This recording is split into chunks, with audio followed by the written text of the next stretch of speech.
మామూలుగానే చిరంజీవిని అభిమానులు బాస్ ఆఫ్ రికార్డ్స్ అని పిలుస్తుంటారు. ఆ పేరుకు మరోసారి పూర్తి న్యాయం చేశారు megastar Chiranjeevi.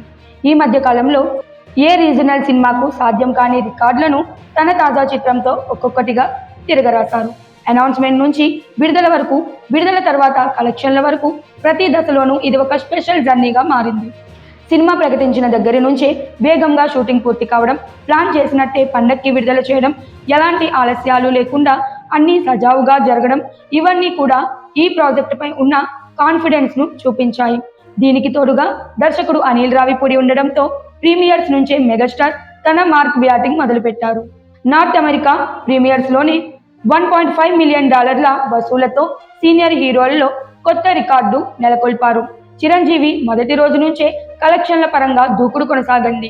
Book my show ప్లాట్ఫామ్లో 3.6 మిలియన్ టికెట్ బుకింగ్స్తో ఇప్పటి వరకు ఏ రీజనల్ సినిమాకు సాధ్యం కాని ఆల్ టైమ్ రికార్డు నమోదైంది. ఇది వరకు సంక్రాంతికి వస్తున్నాం సినిమా 3.5 మిలియన్ టికెట్స్తో నెలకొల్పిన రికార్డును ఈ చిత్రం దాటేసింది. అంతకుముందు అలా వైకుంఠపురంలో సినిమా రికార్డును సంక్రాంతికి వస్తున్నాం బ్రేక్ చేసిన సంగతి తెలిసిందే. ఈ క్రమంలో వరుసగా రికార్డులు మారుతూ రావడం టాలీవుడ్ బాక్సాఫీస్లో ఈ సినిమా ప్రభావాన్ని స్పష్టంగా చూపిస్తోంది. విడుదలైన కేవలం 6 రోజుల్లోనే సినిమా బ్రేక్ ఈవెన్ చేసుకోవడం విశేషం.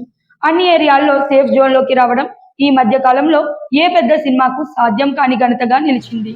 ఇప్పటికే 170 కోట్ల షేర్ వసూలు చేసి చిరంజీవి కెరియర్లోనే కాదు, టాలీవుడ్ చరిత్రలోనే అత్యధిక వసూలు సాధించిన రీజనల్ సినిమాలో ఒకటిగా నిలిచింది.